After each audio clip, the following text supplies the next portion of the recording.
Hey, what's up guys? Soldier knows best. You may remember my Apple Watch review coming out just a few weeks ago. But Apple has just shown off the new watchOS 2, which is going to be the next version of the software that's going to be running on the Apple Watch. And I have it running on my Apple Watch right now. So we're going to take a look at some of the new features. Now, first up, to me, the most important feature of a smartwatch, and that's going to be the watch faces. Now, the watch faces now have a new option for a time-lapse mode.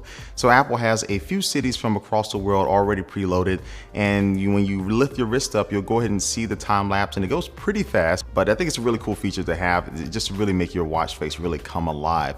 Now, if you want to use your individual photos, you can do that now. So all the photos that you have synced onto your Apple Watch, you can create a slideshow basically. So every time you lift up your wrist, a different picture will appear through that album, and then once you get to the end, it'll just go ahead and start over from the beginning. And you can just choose to have one individual photo be your watch face, and the first step you need to do that is to actually go into the Photos app and then do a force press on that picture, and then you have an option to create a watch face. Now after you do that, you can go into your regular customized screen for your watch faces and choose that one photo watch face, and then now you can scroll through all your different photos and change your individual photo watch face as much as you like. The one thing Apple is adding is called complications, and this is for developers to give them the power to make different pieces of information available on watch faces. So if one developer wants to have the sports scores for your favorite sports team or individual information about a country or a certain news source, they'll be able to do that on a watch face, so that's nice.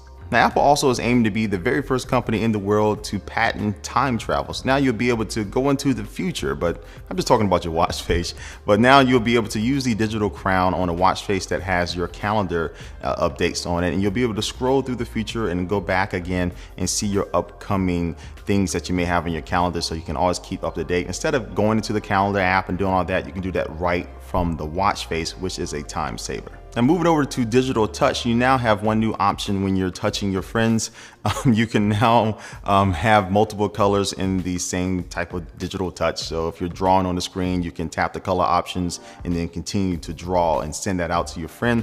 And also Apple is giving you the ability to add friends on the watch itself. Normally you have to do that in the Apple Watch app that's on your iPhone. So now you can do that right on the watch, and you can add them in from your contacts. But for some reason, the contacts aren't syncing over to my beta version here on my Apple Watch, but you will be able to do that definitely in the final release. Now, if you ever wanted to use the Apple Watch as an alarm clock, you can do that. You can place it on your nightstand, and as long as you have it connected to the charger and you place it on the side with the buttons facing up, it'll show your clock. And also if you have an alarm go off, you can use the buttons to snooze it, it'll turn it off. And also in this new version, you will be able to reply to emails. So you'll do a force press on the email that you're looking at, and you'll see the reply option. Now you can either use your voice and you have Siri go ahead and transcribe that for you, or you can also send an emoji, or you can use one of the quick reply messages. And again, you can customize those messages on the phone in the watch app if you want to. So now you will actually be able to interact with your email fully.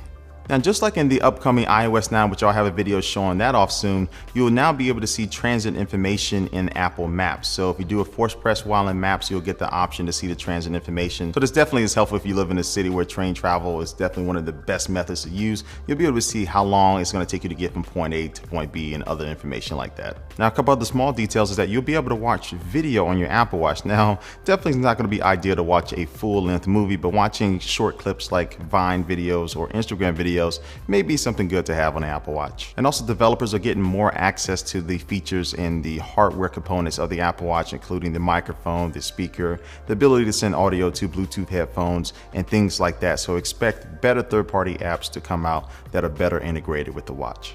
And so these are the major changes with watchOS 2. Now, like always, things could be added or be taken away before the final version of this software comes out for the Apple Watch.